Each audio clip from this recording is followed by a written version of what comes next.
فرض علينا الصيام في شهر رمضان ليجعلنا من المتقين والشاكرين إن شاء الله. أشهد أن لا إله إلا الله إياه نعبد وإياه نستعين، وأشهد أن محمدا عبده ورسوله المبعوث رحمة للعالمين. اللهم صل وسلم على سيدنا محمد وعلى آله وصحبه أجمعين. Amma ba'd. Yang sama kita muliakan alim ulama, tokoh masyarakat di kampung kita ini. Juga yang sama kita hormati pengurus BKM Al-Hidayah, serta Bapak Ibu sekalian, soimin dan soimat yang dirahmati Allah Subhanahu wa Ta'ala. Kalau ceramah ini, kalau sedikit bahannya, terjemah ini panjang betul ya, lama-lama gitu. Biar nampak dia kekurangan bahan kelihatan. Bapak Ibu sekalian dirahmati Allah Subhanahu wa Ta'ala. Syukur kita sekali lagi kepada Allah, hari ini kita sudah masuk ke 19 Ramadan. 20 ya. 20 Ramadan. Ya, alhamdulillah. Syukur kita kepada Allah juga karena setelah 19 Ramadan masuk ke 20 ini kita lalui 19 Ramadan lalui ke 20, insyaallah 19 Ramadan ini Allah berikan kita kekuatan untuk bisa isi Ramadan dengan amal terbaik yang bisa kita buat insyaallah. Maka dengan syukur kita ini harapannya Allah masih berikan kita kesempatan untuk bisa menyelesaikan Ramadan tahun ini dengan amal terbaik, dengan harapan nanti di penghujung Ramadan kita mendapat hadiah yang menjanjikan, yaitu berupa takwa dari Allah Subhanahu wa Ta'ala. Salawat dan salam pada Rasulullah Muhammad sallallahu alaihi wasallam. Semoga kita mendapat syafaat daripada yaumil qiyamah. Sungguh beruntung kita hari ini salat subuh berjamaah. Di antara keuntungan kita, inna Qur'an al-fajri kana mashuda. Bacaan-bacaan yang kita baca, Al-Quran yang kita baca dalam sholat disaksikan oleh para malaikat, oleh makhluk yang ada di langit. Kalau kita saja merasa bangga kalau kita diperhatikan sama orang mulia di bumi ini, seharusnya kita lebih bangga, lebih senang karena saat ini kita sedang diperhatikan makhluk yang paling mulia yang ada di langit. Keuntungan kita yang lain, kita sholat berjamaah subuh ini, kata Nabi sallallahu alaihi wasallam, man sholat subha fil jamaah faka'annama sholat laila kullah. Barang siapa yang sholat subuh berjamaah, maka ia seperti telah melakukan atau ia dapat ganjaran seolah-olah ia telah buat sholat sunat sepanjang malam. Subhanallah, betapa beruntungnya kita. Tambah lagi kita ikut majelis zikir, tambah untung lagi. Dalam sebuah riwayat disebutkan, siapa yang mendatangi majelis zikir, maka baginya keutamaan lebih daripada sholat sunat 100 rakaat. Banyak sekali kita. Insyaallah semua fadilah ini kita dapat, amin ya rabbal alamin. Hari ini kita masuk 20 Ramadan. Artinya 9 hari lagi kita lebaran. Ya, insyaallah tahun ini kita 29 kita yang puasanya hari Minggu. Kan hari Sabtu tuh, saudara kita yang Muhammadiyah. Mereka 30. Kayaknya insyaallah sama, kita 29. Ini sengaja saya kasih tahu. Ya insyaallah tak meleset, karena derajatnya itu dapat ya, 5 derajat nanti barang insyaallah tapi tanggal pas 29 nanti. Jadi kenapa dikasih tahu? Biar kita senang. Karena kalau sudah dengar lebaran, biasanya semua senang, gembira. Kenapa kita mesti gembira ketika lebaran datang? Memang harus gembira. Lis-shaimi farhatani. Bagi orang yang puasa itu ada 2 kegembiraan. Yang pertama farhatun inda fitrihi, wa farhatun inda liqa'i rabbih. Gembira yang pertama bagi orang puasa adalah ketika ia berbuka atau ketika ia masuk satu sawal. Bisa gembira ketika fitri ini bisa berarti kata ulama ketika kita buka puasa kita gembira. Ketika satu sawal kita gembira. Hari-hari puasa kita pasti gembira ketika kita mau dengarkan azan maghrib. Ya, kenapa kita gembira? Karena kita akan melampiaskan dahaga dan lapar kita. Dia adalah minuman yang nikmat, dia adalah makanan yang nikmat, kecuali saat itu orang itu sedang dalam keadaan lapar dan dahaga. Kalau kita kenyang, ada makanan enak pun tak selera. Kalau kita sudah tak haus, ada minuman lezat pun tak selera. Ini kita lapar, dahaga, di meja sudah banyak makanan yang terhidang. Karena kita beli semua, keliling-keliling kita bisa selalu beli semua. Jumpa bubur, beli bubur, jumpa lontong, beli lontong, jumpa risol, beli risol, kurma, beli kurma, beli lagi dawet, beli lagi toning. Semua kita beli dalam meja, walaupun semuanya tak termakan. Kenapa? Karena gembira, lapar, dahaga, minuman lezat ada, kita gembira. Dan juga bisa bermakna kita gembira ketika hari raya tiba. Kenapa hari raya tiba kita gembira? Karena pada hari raya insya Allah kita punya baju baru. Karena pada hari raya insya Allah uang kita banyak, baru terima THR. Karena pada hari raya kue banyak di rumah kita. Bukan karena ini kita gembira, ini gembiranya anak-anak. Ya, kalau anak-anak gembira lebaran karena itu. Tapi kalau kita gembiranya apa? Apa gembiranya orang puasa ketika datang satu Syawal?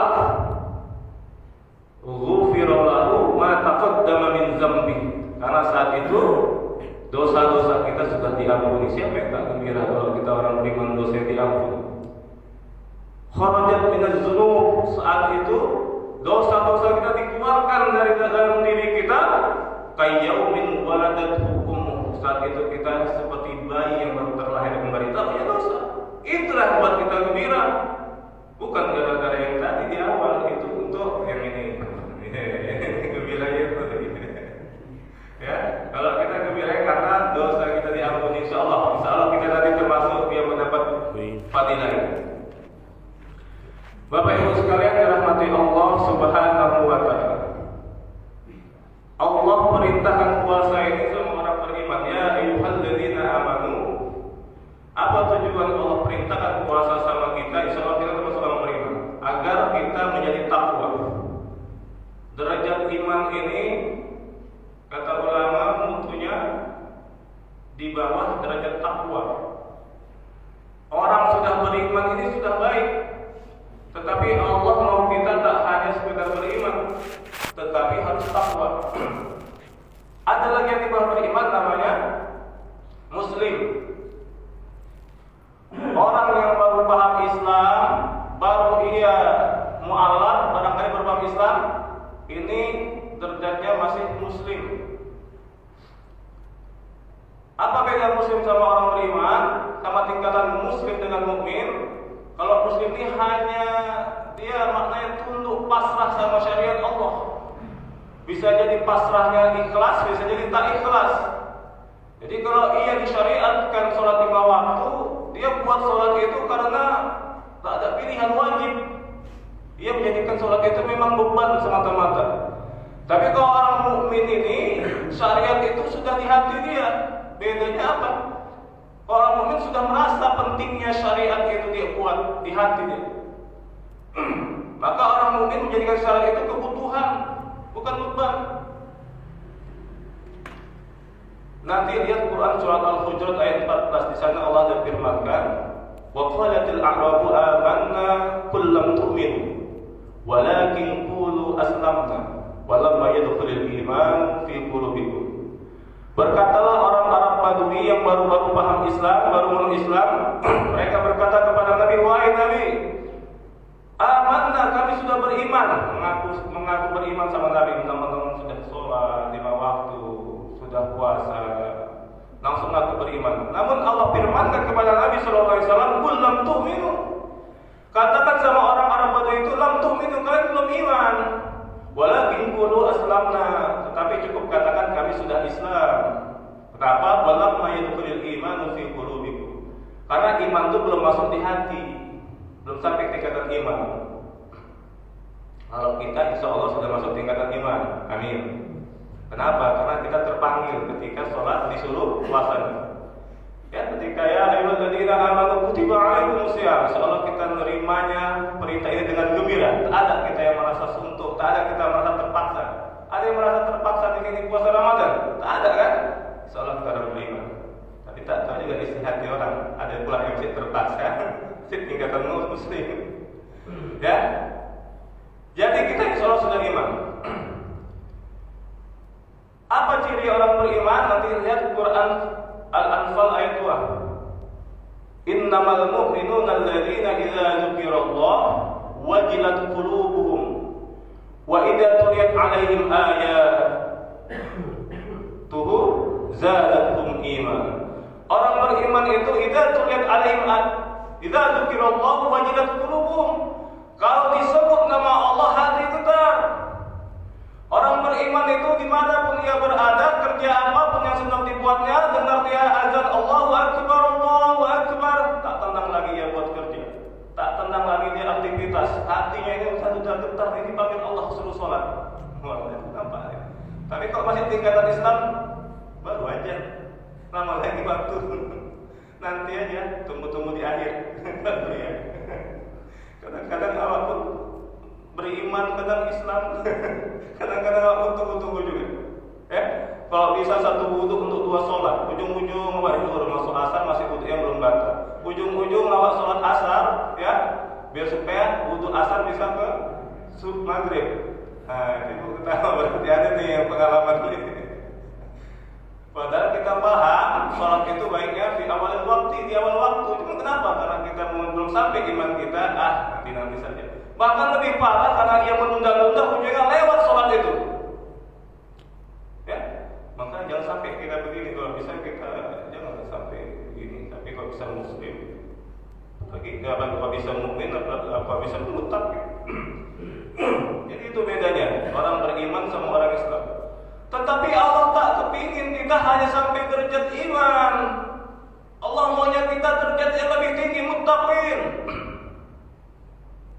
Makanya kita disuruh puasa Ramadan, la'allakum tattaqun, agar kalian menjadi orang takwa. Berarti orang takwanya lebih hebat lagi. Ibadahnya lebih hebat dari orang beriman, takwanya lebih hebat, sabarnya lebih hebat, semua kebaikannya lebih hebat daripada sekedar orang beriman. Kenapa Allah begitu memerlukan takwa kita? Kenapa Allah begitu berharap kita akan jadi orang takwa? Apakah Allah butuh takwa kita? Tak. Allah tak butuh takwa kita. Kalau semua makhluk ciptaan Allah yang ada di bumi, jin, manusia dan seluruh makhluk yang ada di langit, semuanya tak mau beriman kepada Allah, tak mau taat kepada Allah, semuanya maksiat kepada Allah, turun tidak derajat Allah. Tidak, Allah tetap Maha Tinggi, Maha Esa, Maha Kuasa. Walaupun semua makhluk yang diciptakan ya semua maksiat, tak berdampak apa-apa sama Allah. Kalau semua makhluk yang ada di bumi, jin, manusia dan seluruh makhluk yang ada di langit, semuanya taat, semua tak ada yang maksiat sama Allah. Semua perintah yang dititahkan Allah semua dikerjakan sama makhluknya. Apakah Allah semakin tinggi derajatnya? Tidak. Begitu juga Allah tetap Maha Tinggi.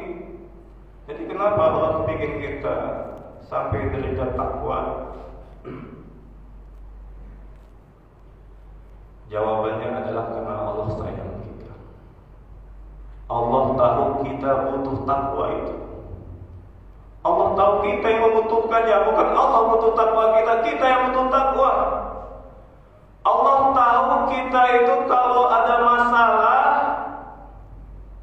kalau bisa masalah cepat teratasi. Problem apapun yang kita hadapi, kita kepinginnya cepat teratasi. Ada masalah utang piutang, nggak bisa utang cepat terbayar. Ada misalnya masalah anak nakal, nggak bisa anak nakal cepat jadi soleh. Ada masalah mungkin tak dapat kerjaan menurut PHK, kalau bisa dapat kerjaan. Semua masalah-masalah Kita manusia kepinginnya gitu. Bagaimana agar semua masalah kita yang datang kepada kita cepat teratasi, selalu ada jalan keluarnya? Solusinya cuma takwa. Kita harus sampai derajat takwa baru kita nyaman pikiran kita. Allah garansi bagi orang yang sudah sampai derajat takwa, semua masalahnya pasti akan teratasi. Dari mana kita yakin itu? Karena Allah sendiri sudah firmankan, wa may yattaqillaha yaj'al lahu makhraja wa yarzuqhu min haitsu la yahtasib. Barang siapa yang takwa kepada Allah, yaj'al lahu makhraja, Allah pasti jadikan jalan keluar dalam setiap masalahnya. Ini sampai terjadi takwa. Walaupun kadang-kadang jalan keluarnya tak masuk akal, ya tiba-tiba ada saja solusinya. Wa yarzuqhu min haitsu la yahtasib, dan ia akan dikasih Allah rezeki tak disangka-sangka. Memang kadang-kadang tak masuk akal, ada utang misalnya 100 juta, logika tak akan terbayar. Tapi Allah, kalau kita sudah sampai derajat ini, gampang saja bagi Allah. Tiba-tiba ada orang ngasih kita 100 juta. Saya punya kenalan, kerjaannya itu tak pala bisa lah mungkin dia untuk bisa buat amalan ini. Tiba-tiba dia kepingin umroh. Kalau kumpul-kumpul duit mungkin payah karena kerjaannya susah. Ada orang hadiahkan umroh, gampang bagi Allah itu. Tapi kalau kita sampai derajat takwa, orang takwa ini bukan berarti tak ada masalah. Tapi kalau orang sudah sampai tingkat takwa, Allah akan cepat kasih solusi dia. Tiba-tiba muncul ide untuk selesaikan masalah. Di PHK dari kerjaan, baru saja di PHK, tiba-tiba ada aja ide dia untuk produktif, bisa dia untuk menghasilkan uang lagi. Tapi kalau bagi orang tak takwa, masalah itu kumpul aja di pikiran. Inilah yang menyebabkan sakit-sakit itu, ya bagus ya. Stroke, jantung, diabetes. Saya pernah jumpa gitu sama ahli kesehatan. Persentase penyebab penyakit itu ya pikiran. Makanya bagi orang yang sudah takwa, insya Allah sehat-sehat. Insya Allah, karena pikirannya ini yang dominan lebih penyebab penyakit ini selalu diatasi Allah. Insya Allah kita masuk derajat takwa setelah Ramadan. Amin. Amin itu. Jadi yang membutuhkan takwa itu kita, bukan Allah. Yang membutuhkan ketaatan itu kita. Kita semua perintah yang Allah suruh kita, itu kalau kita buat untuk kita juga. Allah perintahkan kita salat 5 waktu benar-benar. Jadi apa yang sekalian dirahmati Allah Subhanahu wa taala. Jadi inti daripada Ramadan ini, Allah mau kita itu dapat peningkatan kualitas lebih baik. Dari orang iman menjadi takwa, ini kualitas lebih baik. Jadi barometer berhasil ya puasa kita, ada peningkatan kebaikan yang kita buat. Kebaikan kita meningkat setelah Ramadan ini, keburukan kita menurun setelah Ramadan ini. Itu ciri orang yang berhasil dalam ujian Ramadan. Kalau dulu sebelum Ramadan kita barangkali sholat 5 waktunya tak lengkap, cuman dapat PSMS sama PSDS, PSMS persatuan sholat maghrib saja, PSDS satuan sholat zuhur aja, pakai zuhur kan zuhur ya. Cuma 2 kali satu hari, satu malam dia. Kalau bisa setelah Ramadan nanti bisa 5 kali. Itu bukti dia berhasil. Kalau selama ini mungkin dia sudah bisa sholat 5 waktu, tetapi masih di rumah, maka setelah Ramadan ini bisa ia tingkatkan, bisa sholat 5 waktu di masjid. Kalau selama ini dia sudah bisa sholat 5 waktu di masjid, tetapi masih datangnya sering masuk, nunggu komat baru datang. Kasihan saya pasti dari awal juga yang kadang-kadang. Maka setelah Ramadan ini kalau bisa dia nunggunya di masjid, apa gue? Gitu. Jadi ada peningkatan kualitas, ya. Jadi masalah sholat ini luar biasa bu ya, Bapak ya. Gak apa-apa kita nyantai-nyantai bu ya, Bapak ya. Ada yang perlu cepet-cepet? Ada ya? Gak apa. Makin banyak, makin lama insya Allah makin banyak pahala. Ya. Nanti pada hari kiamat itu, orang orang itu melihat siapa calon ahli surga sama calon ahli neraka enak lihat dari mukanya saja. Yauma tabyadul wujuh wa taswadul wujuh, kata Nabi. Kita tahu Allah Subhanahu wa taala dalam Al-Qur'an. Ayat berapa? Oh. Di 30 juz.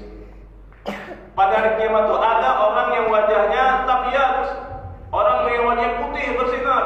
Itu orang-orang yang ahli surga. Ada yang wajahnya taswad, hitam. Wujuhu yawma idzin musfirah, dhahikatum mustabsirah, wa wujuhu yawma idzin 'alaiha ghabarah, tarhaquha qatarah. Ulaika humul kafaratul fajr. Pada hari kiamat itu wujuhu yawma idzin musfirah. Ada orang yang wajahnya berseri-seri, musfirah, bercahaya. Dhahikatum mustabsirah, gembira saja mukanya, ketawa, gembira. Itu orang yang beruntung nanti. Tetapi sebaliknya, wa wujuhu yawma idzin 'alaiha ghabarah.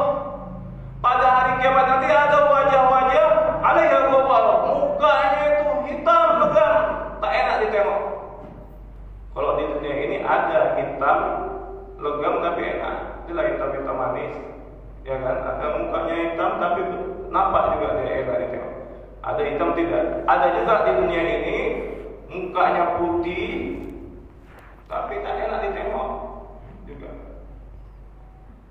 Tapi kalau di akhirat nanti mau mukanya hitam tak putih tapi nampak dia itu sinar ya. Tapi kalau orang yang khusus nanti ahli neraka, wujuhu yawma idzin 'alaiha ghabarah, mukanya hitam memang tak enak saja. Tarhaquha qatarah, tertutup sama debu, gelap. Ulaika humul kafaratul fajr. Mereka itu orang yang kafir dan fajar, orang yang durhaka kepada Allah. Jadi nanti pada hari kiamat kita lihat, insyaallah nanti kita pada hari kiamat muka kita bersinar-sinar semua insyaallah. Ya, kita diberi bersinar mukanya, ya, ibu bersinar semua. Seolah kita ini semua yang ada sekarang ini di sini bersinar muka kita semua. Jadi cirinya nanti pada hari kiamat lihat aja dari raut muka ya. Dan khusus perkara sholat ini menyebabkan sinar yang indah pada hari kiamat nanti. Jadi pada hari kiamat nanti dalam suatu sebuah riwayat disebutkan ada sekelompok orang yang datang bergerombolan, mereka lihat mukanya kok bersinar sekali, cantik seperti bintang. Maka ditanya sama mereka, amalan apa yang kalian bikin kok kalian mukanya cantik kali ini, bersinar seperti bintang. Maka kata mereka, kami adalah orang yang waktu dunia dulu ketika azan dikumandangkan Allah Akbar, kami langsung tinggalkan semua aktivitas kami langsung wudu pergi ke masjid. Atau nanti fadilah nanti muka kita indah bersinar seperti bintang. Ada juga sejurus kemudian ada sekelompok orang yang datang lewat malaikat, mukanya lebih hebat lagi sinarnya seperti bulan purnama. Maka ditanya malaikat lagi, apa amalan kalian kok bisa muka kalian sangat indah seperti bulan purnama? Maka mereka jawab, kami ada sekelompok orang yang ketika aja mengatakan sudah berwudu dan tinggal pergi ke masjid saja. Kemudian datang lagi sekelompok orang yang mukanya lebih hebat lagi sinarnya seperti matahari, cuma tak sampai membakar, cantik indahnya gitu, seperti matahari. Maka ditanya malaikat, apa amal kalian kok kalian mukanya sangat indah, bersinar seperti matahari? Maka dijawab, kami adalah sekelompok orang yang ketika azan dikumandangkan terus sudah di masjid, berarti tunggu dia setelah tengoknya ada guna jam tangan itu. Jadi dia sudah di masjid. Inilah fadilah salat berjamaah luar biasa rupanya. Jadi kalau kita yang datang ke masjid tunggu-tunggu qomat, tak masuk rupanya. Yang paling rendah itu ketika azan langsung tinggalkan jual beli ke masjid, semua aktivitas tinggal ke masjid. Jadi kalau kita yang tunggu-tunggu qomat, kira-kira cahaya apa yang kita dapat nanti? Ya Pak Guru, rasa saya tidak-tidaknya mungkin cahaya lampu pertama tetap terang ya.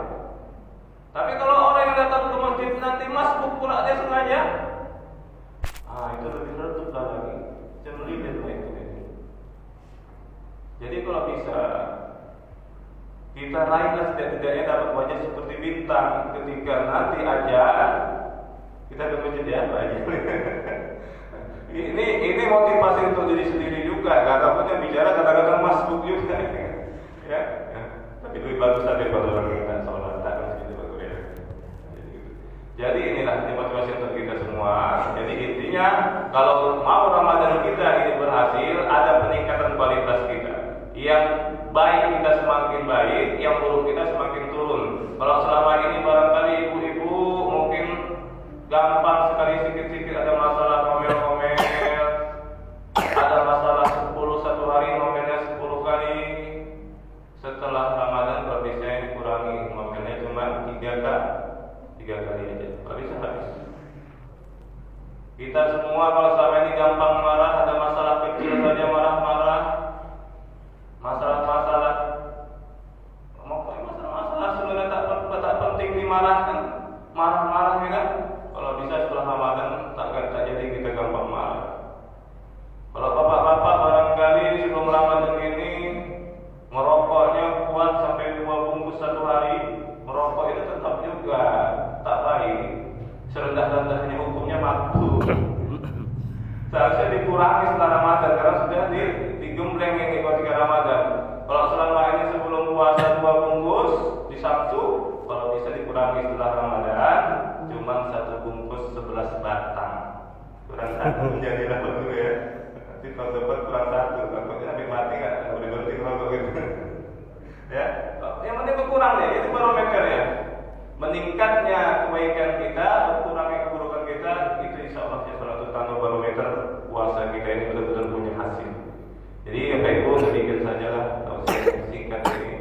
Semoga ada manfaatnya. Jadi cemeti bagi kita untuk ke depan.